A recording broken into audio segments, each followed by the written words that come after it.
গড়াই মাঠে রবি ঠাকুরের নেতৃত্বে, তার সভাপতিত্বে ঢাকা ইউনিভার্সিটি বাধা দেওয়ার জন্য কারা চেষ্টা করেছে?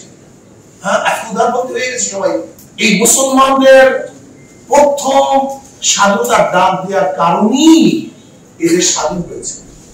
আমরা ভেবেছিলাম ব্রিটিশ এদেশ থেকে চলে গেছে।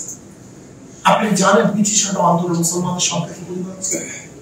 আপনি জানেন ইন্ডিয়ান গেটের মধ্যে 93,000 যারা ব্রিটিশ আন্দোলনে মারা গিয়েছে তাদের নাম লিস্টি করা আছে ইন্ডিয়ান গেটের মধ্যে।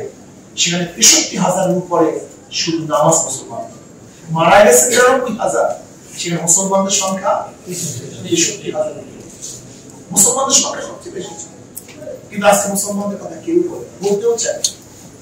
সূচনা করেছে মুসলমান ব্রিটিশ আন্দোলন, জীবন তারা সবচেয়ে বেশি দিয়েছে, কিন্তু মুসলমানদের নাম। ভেবেছিলাম এবার আমরা স্বাধীন, আমাদের দেশ মুক্ত, আমরা প্রত্যেকে বৈষম্য দূর করতে পেরেছি, বৈষম্যহীন ভাবে আমরা বসবাস করব। কিন্তু আমি কি দেখলাম? সংখ্যাগরিষ্ঠরা মুসলমানদের সাথে বৈষম্য করছে, তাদের অধিকার দিচ্ছে না।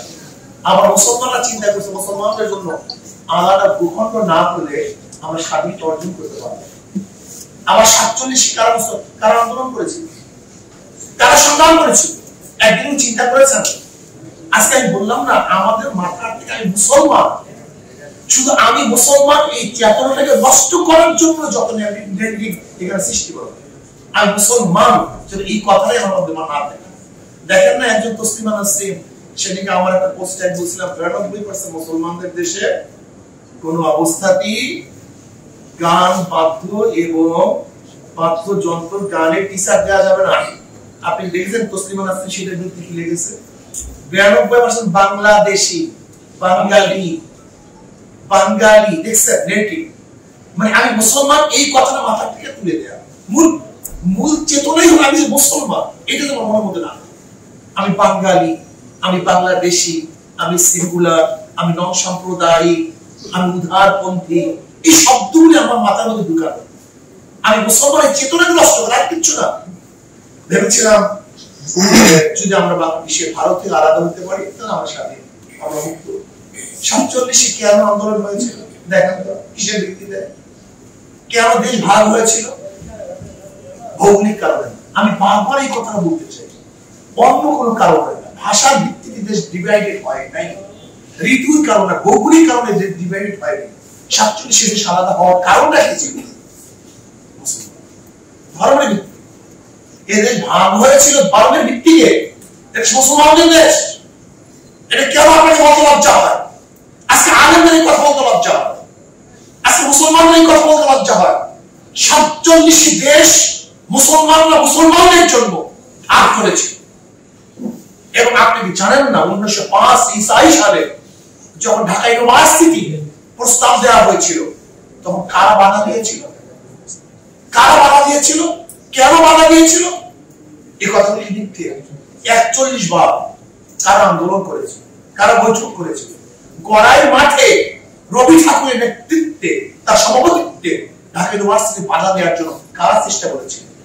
হ্যাঁ, এখন উদাহরণ হয়ে গেছে সবাই। আমার কথাই বলতে পারবো না, আমার স্টেজে আমি কথা বলতে পারবো না, এটা কেমন কথা হলো?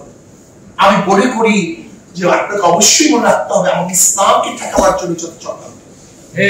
47 মুসলমানদের জন্য এই দেশ স্বাধীন হয়েছে ধর্মের ভিত্তিতে। এদেশ মুসলমানদের দেশ, 47 মুসলমান। আপনি কেন চিন্তা করেন না যে পূর্ব পাকিস্তান পশ্চিম পাকিস্তানের মধ্যে প্রায় 1700 কিলোমিটার দূরত্বে অবস্থান করতেছে আমরা?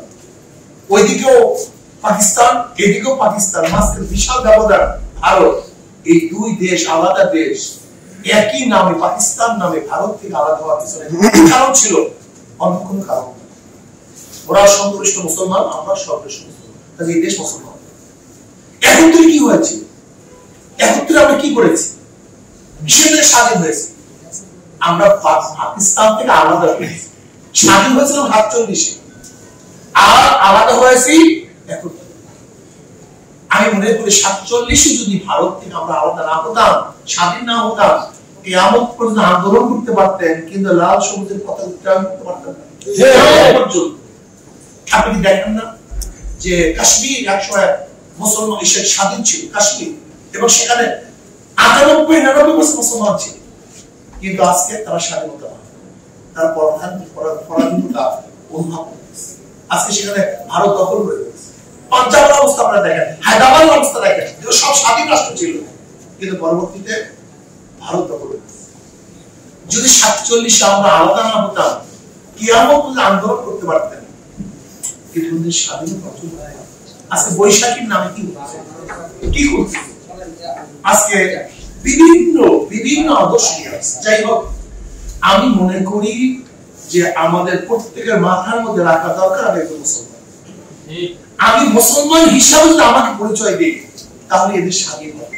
আর যদি মুসলমান হিসেবে পরিচয় না দেন, আমেরিকা দখল করবে কতক্ষণ চীন তাদের থিওরি নিয়ে আসবে, কত রাশিয়া তাদের থিওরি নিয়ে আসবে, আর ভারত তো তার আদর্শ বাস্তবায়নের চেষ্টা চলছে। আমি যখন মুসলমান থাকবো, ভারত আমাকে এখানে কোন অবস্থাতেই স্থান করতে পারবে না। আমেরিকা পারবে না, রাশিয়া পারবে না, চীন পারবে না, সেকুলার পারবে না, ডেমোক্রেসি পারবে না, কেউ পারবে না। যখনই আপনি মুসলমান থাকবেন না, যখন কাউ স্বামী থাকে তখন ওই তার দিকে কেউ তাকায়, যখন স্বামী থাকে, যখন সবাই তাকায়।